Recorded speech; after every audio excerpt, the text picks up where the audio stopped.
కూనమనేని సాంబశివరావు గారు.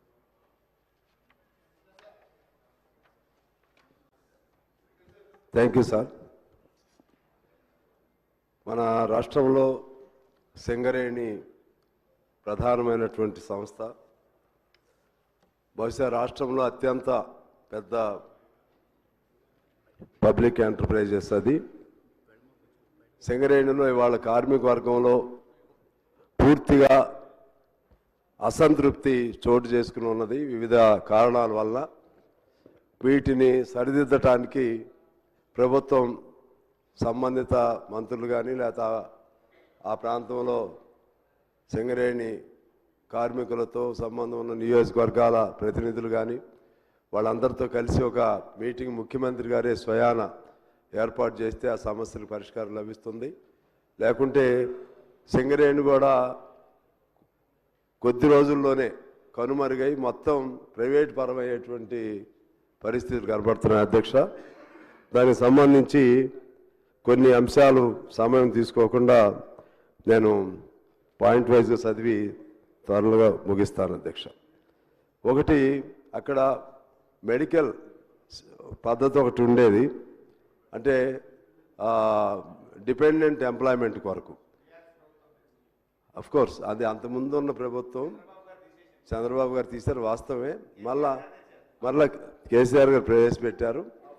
అది ఇప్పుడు సరైన పద్ధతుల్లో అమలు చేయట్లేదు అధ్యక్ష. సరైన పద్ధతులు దాన్ని చేయకపోవటం వలన కార్మిక వర్గంలో చాలా అసంతృప్తి ఉంది. అదేవిధంగా ఇప్పుడు వయసు 35 నుంచి 40 సంవత్సరాలు పెంచారు కారుణ్య నియామకాలు. దాన్ని వివిధ కారణాలతో ఎలో చేయట్లేదు. మెడికల్ బోర్డు కూడా పేరుకి నేమ్ సేక్ జరుపుతున్నారు తప్పితే కార్మికుల పిల్లలకి అవకాశం కల్పించట్లేదు. సొంత ఇంటి పథకం లేదు అక్కడ. దానికోసం చిన్న చిన్న పరిశ్రమలే సొంత ఇళ్ళు కట్టిస్తున్నారు. అలాగే మారు పేర్ల సమస్య పరిష్కారం. మారు పేర్లతో ఆ రోజుల్లో ఎక్కేవాళ్ళు, వాళ్ళ పిల్లలు ఇవాళ అన్యాయం అవుతున్నారు. వాళ్ళకి అవకాశం కల్పించాలి. అలాగే నూతన గనుల ఏర్పాటుకు సంబంధించి మనం సరే అక్కడ సెంట్రల్ గవర్నమెంట్ పెట్టినటువంటి ఆ యాక్ట్ వల్ల మన సింగరేణికి వచ్చే మైన్స్ ప్రైవేట్ వాళ్ళకి వెళ్తూ ఉన్నాయి. సరే సాధ్యమైన మేరకు సింగరేణి వాటిని సంపాదించుకోవాలి.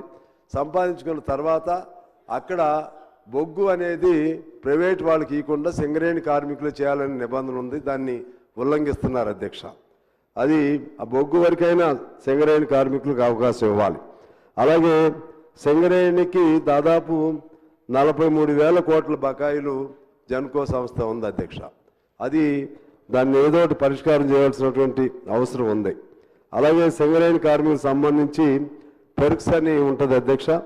దానిపైన కోల్ ఇండియాలో వాళ్ళకి ట్యాక్స్ రిఫండ్ చేస్తున్నారు, మన దగ్గర లేదు అధ్యక్ష. అలాగే సింగరేణిలో రాజకీయ జోక్యం తరచు ఎక్కువ అవుతుందనే ఒక విమర్శ కార్మికుల నుంచి వస్తుంది. ఈ అన్ని అంశాలపైన నేను మీకు నోట్ కూడా వివరంగా ఇస్తాను. దానిపైన ప్రభుత్వం సీరియస్గా ఆలోచన చేసి ఆ సమస్యలను పరిష్కరిస్తే మనకున్నటువంటి ఏకైక అతిపెద్ద ప్రభుత్వ రంగ సంస్థ అది. దాన్ని కాపాడుకోవచ్చని తెలియజేస్తూ మీకు ధన్యవాదాలతో సెలవు అధ్యక్ష. శ్రీ కౌశిక్ రెడ్డి గారు. నోట్ చేసుకోవడం జరిగింది అధ్యక్ష, సభ్యులు చెప్పినటువంటి అంశం.